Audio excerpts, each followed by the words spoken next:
అందరికీ నమస్కారం. మీ హరిబాబు, గుంటూరు మిర్చి మార్కెట్ యార్డ్. ఈరోజు ముందుగా డేట్ చూసుకుంటే ఆగస్టు 11, 2026. ఈరోజు మంగళవారం బయట ఏసీఎల్ నుండి అటు కర్ణాటక, కర్నూలు, ప్రకాశం, పల్నాడు, గుంటూరు, కృష్ణా అటువైపు ఏసీఎల్ నుండి 7500, 7500 మిర్చి బస్తాలు అయితే రావడం జరిగింది.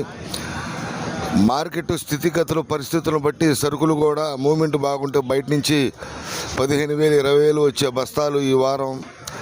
నిన్న పెద్దగా అడావుడు లేదు, ఈరోజు కూడా పెద్దగా అడావుడు లేదు. శాంపిల్స్ కూడా ఒక 40 నుంచి అటు ఇటుగా అయితే పెడుతున్నారు, మీరు చూడొచ్చు.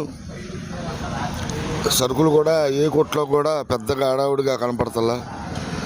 కాసేపట్లో మనకి మార్కెట్ మూమెంటు, మార్కెట్ పరిస్థితులు అనేది అర్థమవుతుంది. నెక్స్ట్ వీడియోలో ఖచ్చితంగా సబ్స్క్రైబ్ చేసుకోండి, మీకు నోటిఫికేషన్ వస్తుందండి. ఎందుకంటే ఇంత విధిగా చెబుతుంది. మార్కెట్ ధరలు అనేవి కంప్లీట్గా చూడాలనుకుంటే సబ్స్క్రైబ్ చేసుకుంటే మీకు నేను వీడియో ద్వారా, యూట్యూబ్ ఛానల్ ద్వారా వదిలినప్పుడు మీకు అర్థమవుతుంది.